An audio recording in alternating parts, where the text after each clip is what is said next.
Hello, hello. All right, give me a moment here to connect us over on to Facebook. Make sure we got that going. How are you all? All right. It's preparing to go live over there. Today is day 3. Welcome back for those of you who have been joining along for the last couple of days. All right, we are connected there in Facebook.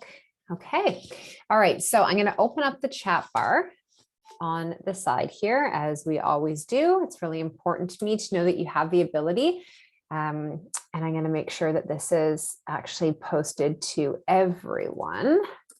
If everybody could just let me know that you can see where it says hello in the chat bar, you can just say hi, you can respond back. I'm noticing my my bed head back here, my Pilates hair from teaching this morning. All right, ladies, amazing. Okay, so what you'll notice in the little chat on the side there is you have the option. You can have it set to everyone, and this is how everyone has the ability to see what your question is, which the reason that I love doing group events, group programs, all of that is because sharing of stories and questions is really what helps to drive not only the conversation, but also it helps other women to realize that they're not the only one. They're not the only one feeling a certain way, experiencing something. And it also helps us as a company, when we can see a lot of those questions, to know how it is that we could support you moving forward. So today we are chatting all about nutrition and movement in regards to supporting PCOS. Now, if you joined me on day 1, we talked about what PCOS is. And we talked about day 2 was the different types of PCOS. So all of the recordings are in the Facebook group. So if you go to Simplicity Sessions on Facebook, all of the recordings are there. The email recording from yesterday will be coming out later today. So you can always email info@jenpike.com if you don't get any of those, and you can let them know, them meaning my team, and we'll get those recordings out to you. Now, before we move into today's topic around nutrition and around exercise and movement, we're going to be about 30-40 minutes together here. And I always need to remind people that when I am talking about this, I don't know you specifically, okay? So I am talking general terms of what I have seen in clinical practice as a functional practitioner working with women's health and hormones. So I'm not rhyming off stats and statistics. I am not saying you listening, this is exactly what you need to do. I am going to give you some framework around suggestions that have really helped a lot of women. And it's important to remember as well, I don't know if you have something else going on in conjunction with PCOS. So I might recommend eating a certain thing and you're like, well, I actually have a severe allergy to that, Jen, or I have SIBO and I'm using, a FODMAP program for the next couple of weeks, so I can't have that. I don't know what everybody's current way of eating is or what your restrictions and those types of things are. I want to try to focus today on teaching you how to build your plate, on how to really bring the nutrients into your body that your body needs to support healthy hormones and to support a rhythm in your cycle and all of that communication behind the scenes, okay?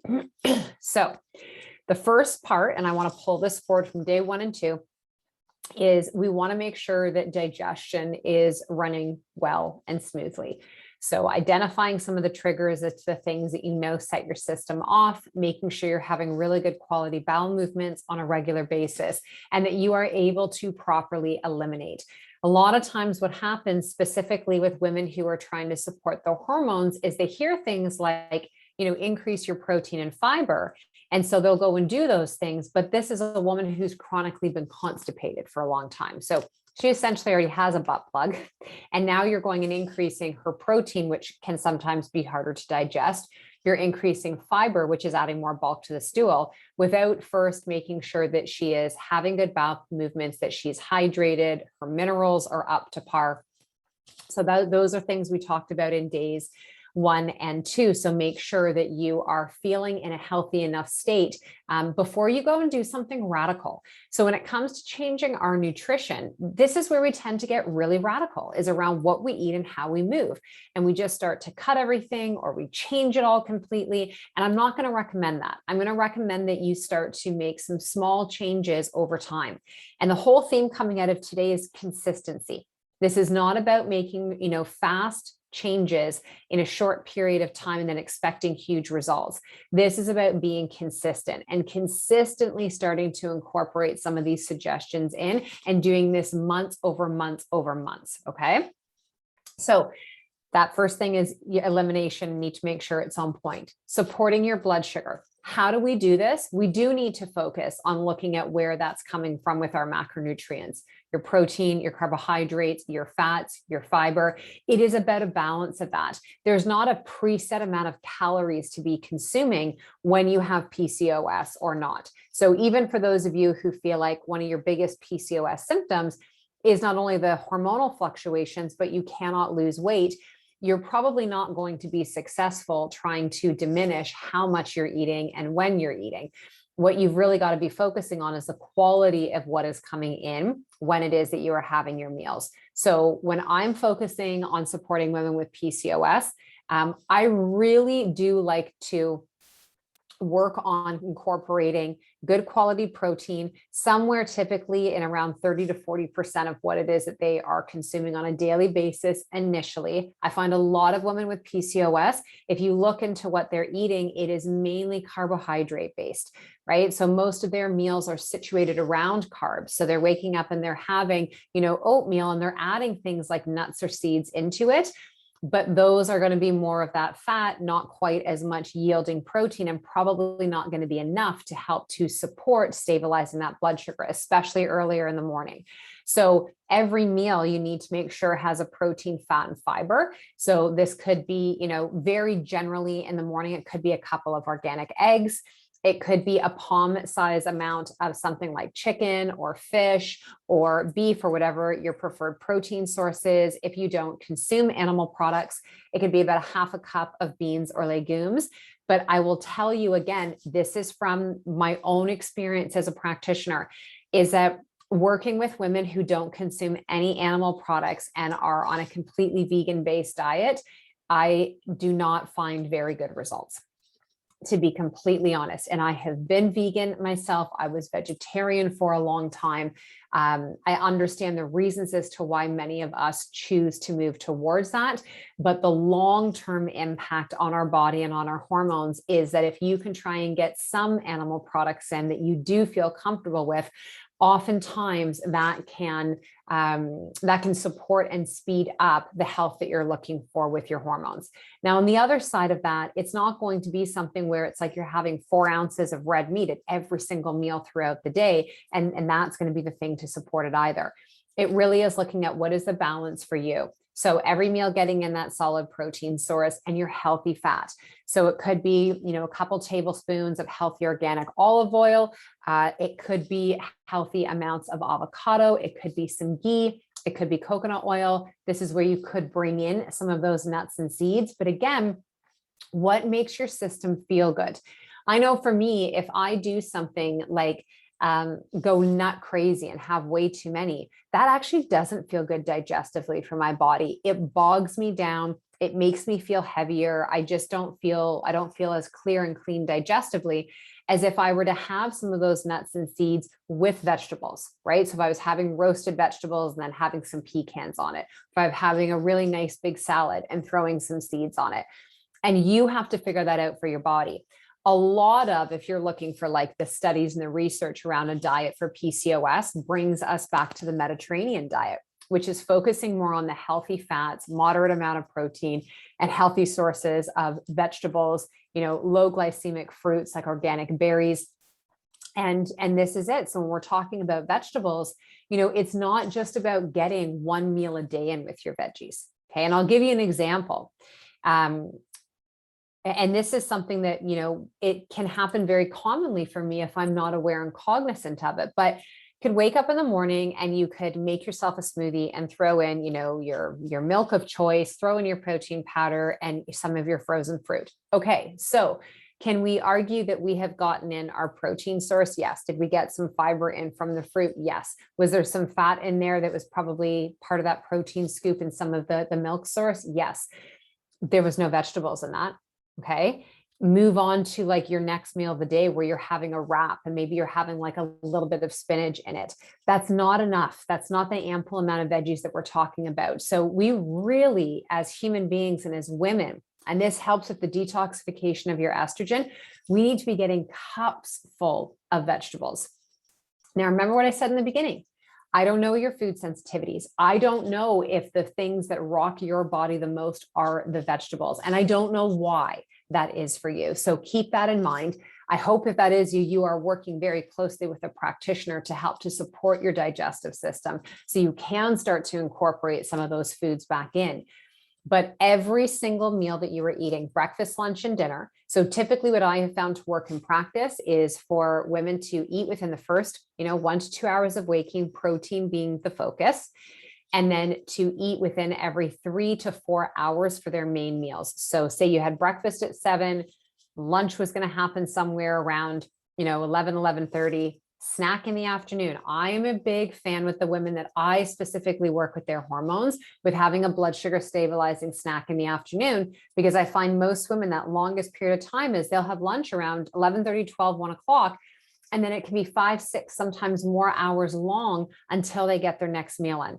Blood sugar is going to drop. Your energy is going to drop in the afternoon. You're going to start to look for something sweet. You're going to look for another coffee, another latte. You're going to look for that little pick-me-up. If those are your habits and that is starting to happen, that is a strong indication that you don't have stable blood sugar. And instead of trying to just sip water and drink tea and take a tablespoon of apple cider vinegar to curb your appetite, feed your damn body. Eat the food. Give your body what it needs. And this is when I was talking about this in this whole regard of what we tend to do as women right now, which is we shorten our eating window, we shorten the amount that we're eating in that window, and we're really not paying attention to the cues in our body. Okay. So I really like to aim to get 6 to 8 servings of veggies in a day. I want to focus on that in terms of adding in, like I said, those roasted veg, sauteed veg, salad, have it in a soup, put it into a stew, into a chili. Put it into that shake. Have a really good quality low glycemic green juice with, a small handful of walnuts or macadamia nuts. But really be asking yourself when you are eating, like, where are the micronutrients? Not just where's the carb and the protein or the fat and the protein, but where's the nutrition in this? Okay. And then the other thing is when you're choosing your carbohydrate sources is maybe to move more towards like the slower carbohydrates. They're going to take a longer period of time to break down. So instead of going towards something, like a white wrap, or going towards something that is, very quick to release in the system, and that's going to be more sugary, and having something like granola or that quick granola bar, moving towards things like root vegetables, moving toward things where if you are going to have grains and you enjoy your grains, is that you're looking for something that's going to slowly break down in the system and stabilize blood sugar. So maybe that's brown rice for you. Maybe that's millet. Being very careful of your gluten consumption. Maybe you're somebody who does do well with oats. Maybe you don't do well with any grains at all. Maybe you do better using something like buckwheat, which is more of a seed, or quinoa, which is more of a seed, as opposed to having a lot of the heavier grains that don't do as well for your system, right? Think about things like potatoes, squash, parsnips, pumpkin, those types of things. You can even experiment with having them cold as opposed to warm, so they're in a resistant starch state, and a little bit goes a long way. So that'll help to create satiety so that you are feeling more satisfied and fuller longer and not have those spikes with your protein. So the key with PCOS is not cutting out carbohydrates, and very low carbohydrate diets for long periods of time are not the answer. We want to make sure that we are feeding the good bacteria in your gut, that beneficial bacteria. And if you're someone that has taken all the carbs out for a very long period of time, and then when you do try to eat them, you feel like you blow up right away, you bloat instantly, you can't manage them, you get very tired when you consume them, you may have to start to do this slow refeed and retraining of your metabolic system and digestion to be able to take them back in, right? So that's just something to, to really think about for yourself. I want to also mention too, when we're talking about protein, that I'm not a huge fan of just choosing protein powders for your main protein sources. And I know that it's very easy to get in 20, 30 grams of protein in a scoop. I love it once a day. That could be that if you're that person that you got to get up and get the kids ready and you need to get out the door, that can be very convenient. That can be like a healthy fast food. It could also be that snack in the afternoon that you would have to ground your blood sugar with something else so that you feel satiated and it gives you a few more hours in the tank. But be careful that you're not making the mistake of doing smoothie for breakfast, smoothie for lunch, smoothie with dinner, because it's easy, because we digest protein differently when we chew it and we have to masticate it versus when we drink it. So soups and smoothies and those types of things are wonderful when you're not feeling well. They're wonderful when your body is going through a level of acute stress or inflammation in the GI. It's easier to digest and break down. But the mechanical action of chewing helps to support hydrochloric acid in your stomach. It helps you to be able to do a better job of digesting and breaking down those vegetables that you might be struggling with, the animal protein sources that might feel a little bit harder to work with. So those are just some things to think about as well. And with our fat, be careful, because we can go a little crazy with fat and then lose sight of the quality. So you're not reaching for like all the luncheon meats or for the pepperoni sticks or for the, highest fat of this and highest fat of that.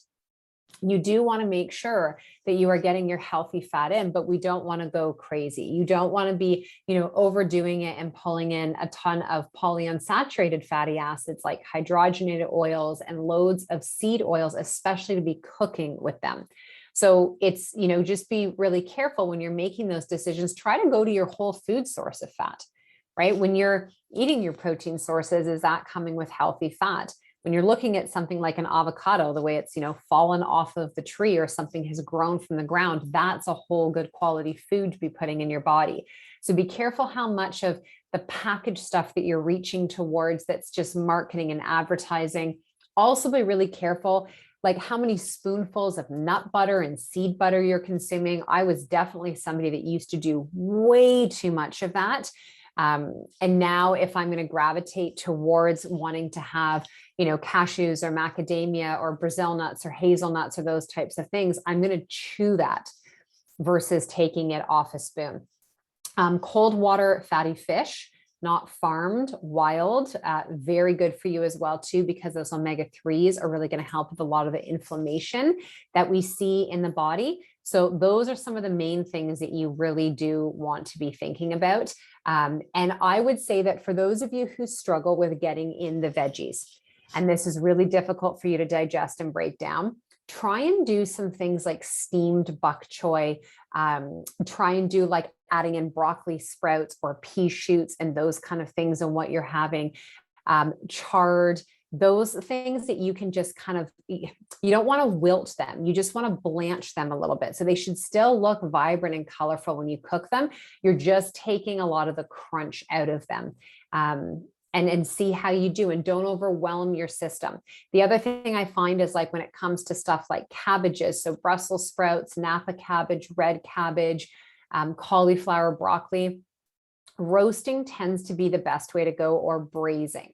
And so with your cabbages, adding in a little bit of apple cider vinegar when you are actually cooking, instead of doing all oil-based, do broth or water sauteing as well. And just go with a little bit, small amounts, in a healthy way. You don't need to have this huge plate of all the veggies, because that might be too much for your system.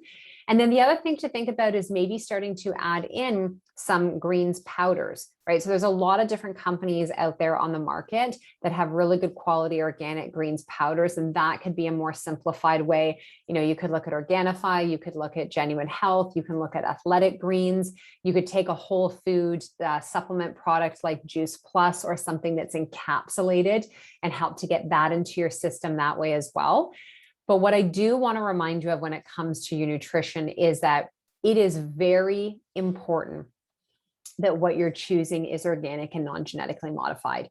Because if you're moving towards increasing your protein in animal consumption, you're increasing the amount of vegetables that you're getting in. And what you are bringing in is this load of chemicals and pesticides and herbicides and everything that you're buying. I mean, let's think about this too. Everything that comes home to your house, it's in plastic, it's in packaging, there's BPA and other chemicals there. So how can you start to shift that? Where can you source? Can you contact a local farmer? All of our meat that we consume, our chicken, our fish, our meat, otherwise, we here in BC, we work with a farm now, Fresh Valley Farms. You know, back home in Ontario, we are with Organic Meadows. There's Sunday farms, depending on where you live, but reach out and find out. We actually saved a lot of money. And we were purchasing direct from the farmer who could answer all of our questions about the quality and how it was grown and where it was coming from. And it was quite simple. And we would order bulk orders. So we were shopping less often and had that. You know, reach out to your local CSAs for your produce, Mama Earth Organics, other companies like that, where they're rotating the produce based on the season, which is also really helpful for our body. And it's exposing you to a lot of different variety. If you want to have a healthy gut, we need to have variety for our microbiome, right? Everything we eat it's either seeding the good bacteria or feeding the bad bacteria. So be very aware of how the food is grown and treated that you are consuming. And when we talk about packaging, you know, take your own reusable shopping bags with you. Try to avoid putting all of your produce into the plastic bags at the grocery store. Maybe they have the biodegradable ones now that break down. It sounds like silly, simple things that don't matter. I'm telling you, those are actually the big needle movers that do matter. Time over time, it's again that consistency.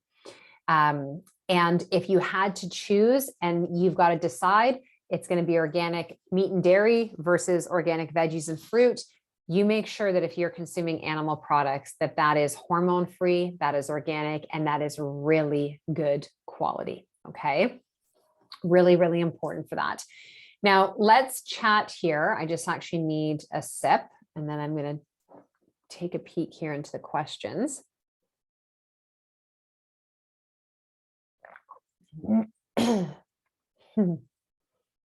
Buddha bowls. Yeah, they're really helpful.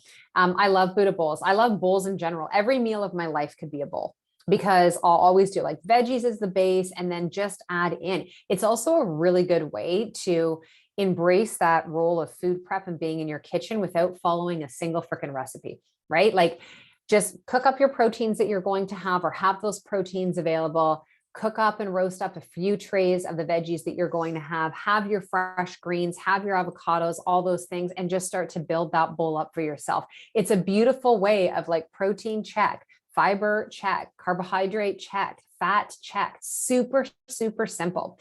And in terms of like what you would put on it, you could do some healthy oils, you could do some lemon juice, you can do some hummus with it. Like there's lots of different things. You can hop onto Pinterest for loads of recipes, you know, for different dressings and that. Inside the Hormone Project, they get so many different meal plans that are for omnivore, for SIBO, for leaky gut, for fully plant-based, all of the different recipes as well too, because, you know, we like to have variety. Even though most of us are creatures of habit, we do like to have variety. And it can be paralyzing in this day and age when you are told that there is only one way to eat and you are told that, you know, this is the rule and this is what you have to follow. I think we have lost the plot as women and how we are supporting women, and we are making them afraid of so many foods out there that they're just contracting what they're consuming. And this oftentimes can make things so much worse.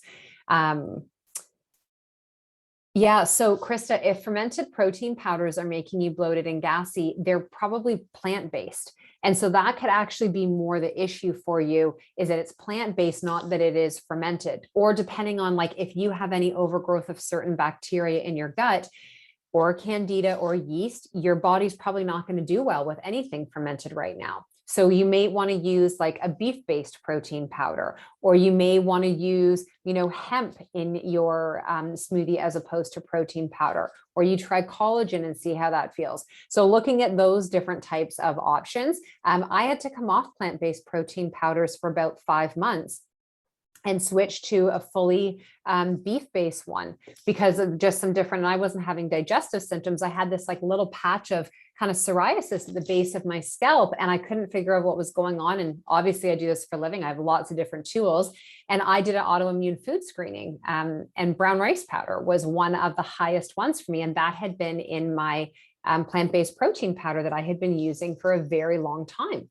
And so I did the rotation. I don't have the patch anymore. I'm able to now consume that plant-based protein powder again without any issue, but I was off of it for about 5 months, right? So it's like our body's always giving an indication of like, this is a yay or this is a nay. Sometimes we don't want to hear it, but it's always giving us that indication. I struggle in the winter where we are. It's very rural in Alberta, so organic is very hard. So yeah, or frozen, Michelle, absolutely. And we do this as well too. And I think right now, this is a really wonderful opportunity for those of us who are living in parts of the world where we are witnessing the food shortages in our grocery stores right now.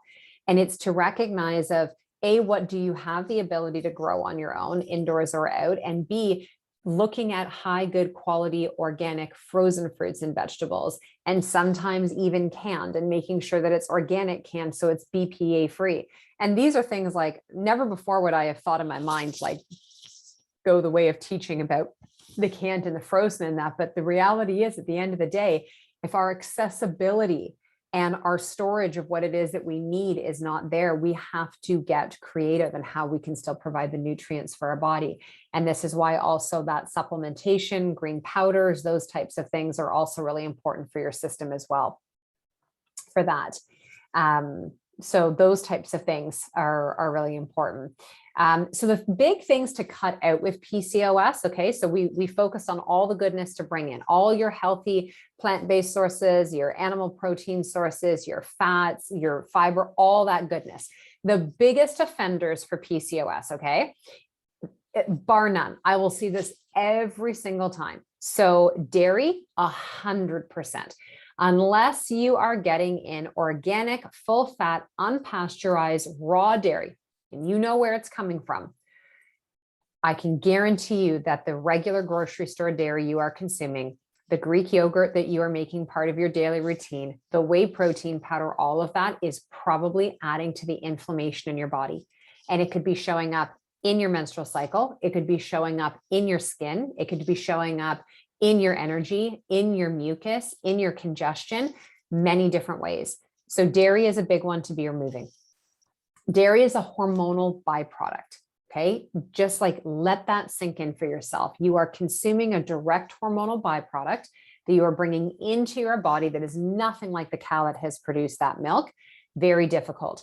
If you are super attached to having some form of animal dairy, goat and sheep are going to be much easier for most people to digest and break down, closer in size to those animals. And they have 2 stomachs versus 4 that a cow has. So it tends to just be easier.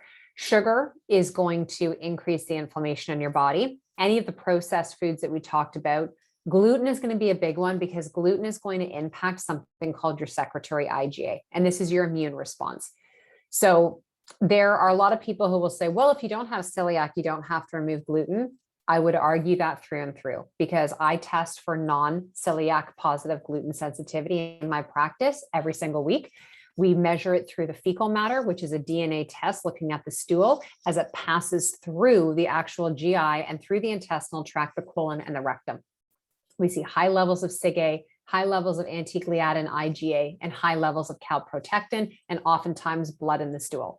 So when we have an inflammatory process like PCOS, we have insulin resistance, we have dysregulated digestive systems and bowels, gluten is not something that you're kind of sort of gluten-free.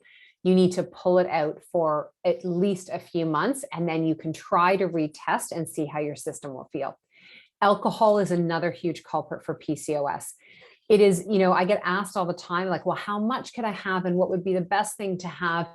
It is taking a toll on our liver's ability to properly digest, break down and move toxins out of our system, specifically a lot of excess or unbound estrogen.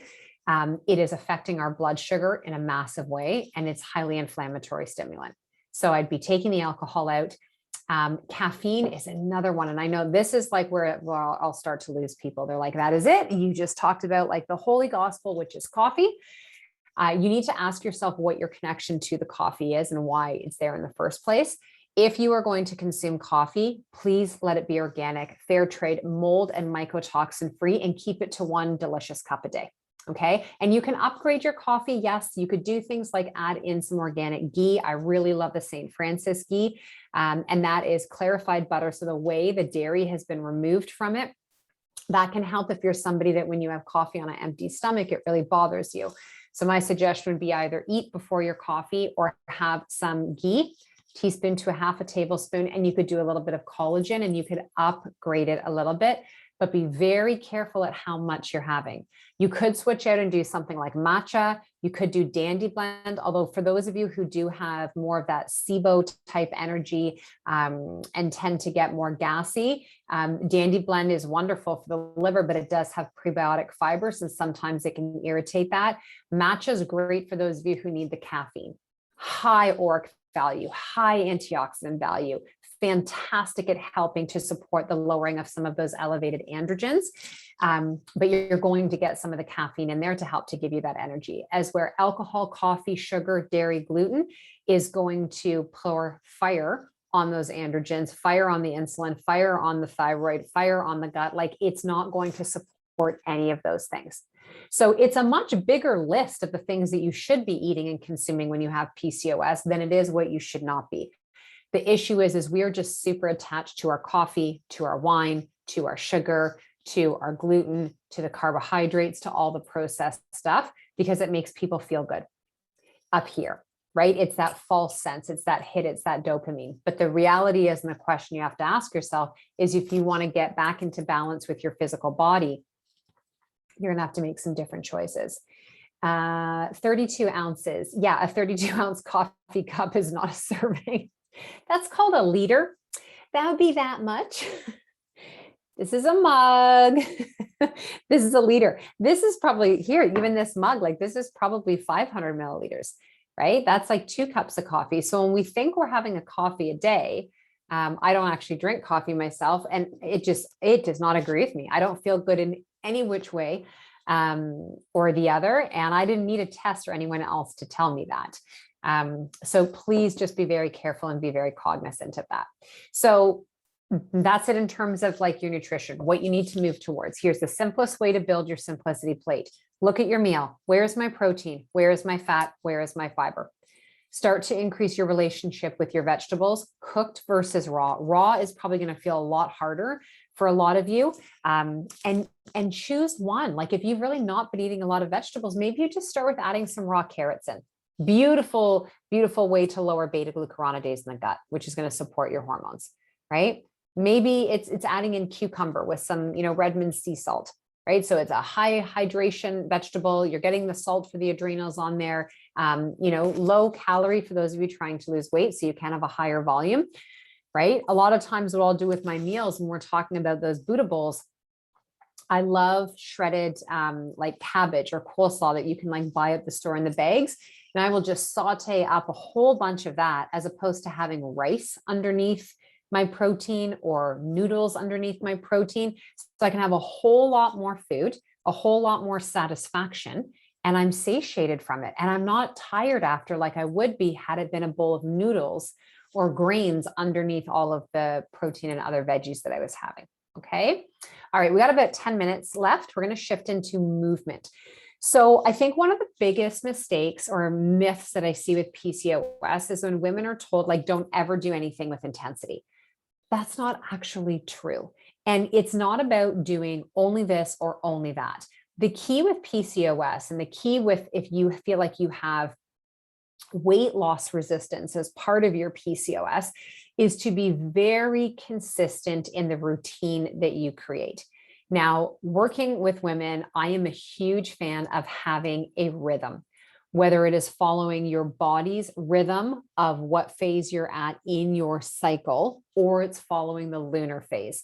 We are not meant to do the exact same type of workout every day or week and months over time. So the consistent part is that we are moving. What we do in that movement is where the variables can change. So a really simple sample way to think about it is like, if you can walk daily, beautiful. If you could do specific cardio twice a week, 3 at the most. So specific cardio would be like your Peloton class you enjoy doing, your treadmill workout that you enjoy doing, your elliptical. That would be your specific cardio, 2 no more than 3 times a week. Your strength training, your barbells, your machines, your free weights, your Pilates, your resistance band. Can you do that 3 times a week? And then things like your yoga, your mobility, your breath work, where you're really putting intention behind those things, would be like 1 to 2 times a week or a couple minutes each day. That's really the way in which you're going to support not doing 45 minutes of Peloton every single day and then 45 minutes of boot camp every single day. That approach is going to wear you down very quickly, and you probably will stay the same weight or start to put some extra weight on. So I really want you to think about how you can calibrate the schedule for you. What is the best time of day? When is the best time for you to train? When do you have the energy? When does it fit into your schedule, right? You have to start to ask yourself more questions when it comes to how you should be moving and what you should be doing versus asking somebody else for that. You got to try it on for size first. And this is a lot of what I teach, obviously, inside of Synced. And when we're working with women, and again, this is like, if this is the stuff you're confused on, this is where hop onto a call with one of the wellness advisors. Like, this is what I have been doing. This is what's going on. And we can walk you through and explain to you, like, when you come into the hormone project, we really love women. I love women to start off with Pilates as the main way. And I have a program called Fit, Fierce, and Fluid that we move them all through in that. And then start to titrate in some of the lower body strengthening and the upper body strengthening and bring it to your body in a way where your body is asking for it and craving it, and where it's enjoyable and where you understand what it is that you are doing, that there really is that mind to muscle connection and intention that is happening. Yeah, Michelle, I know the coffee is hard to give up. You gave up the alcohol. Amazing. Good for you. Me too. Me too. And I got to tell you, like, my system has never felt better, and I don't miss it at all. Not one iota do I miss it, because the not feeling good just is not worth it. Okay. So let's just recap here with our nutrition and with our movement. Protein, fat, and fiber is the focus. Hydrate. Please make sure that you are hydrated. I really like about 2 liters of water a day for women as their baseline. Adding in your elixirs, your smoothies, your teas, those types of things, they all can help and contribute to that. And then for your movement is all about consistency. So choose something and really commit to it and connect to it. And if you need support, join a community. Join a community, right? That's one of the biggest things about the women who come into our programs, is that they have the accountability because they have the community. And we do live classes and we do recorded classes, and there's just so much to be able to pick and choose from. But if you are that woman where, you know, one of your main goals with your PCOS is you desperately want to have a cycle again, cyclical living is going to be a big part of reestablishing that for you. So if you don't yet have a regular menstrual cycle that is happening, then this is where we teach you how to be able to connect up to the lunar cycle and to the mood, how to start to bring in seed cycling, how to rotate your food based on the phase that you're in, all of that to help to create this rhythm. Because if you're just out there trying to just, you know, have at it every single day, and you are, you know, following this advice and following that advice, and you have nothing that is consistent and there is no rhythm, how in the world do you expect your body to have rhythm? You have to establish that, and it happens over time. Remember what we talked about yesterday, 90 to 100 days for that full energy of that ovary in terms of its cycle. So can you commit 90 to 100 days of really focusing on establishing this rhythm, establishing this energy in your body and in your health? Okay. Any questions around that?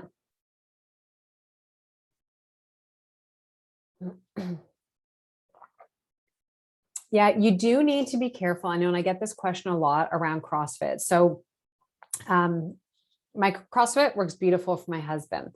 CrossFit I did for a little while. As a regular cycling woman, it was not the appropriate stimulus for me.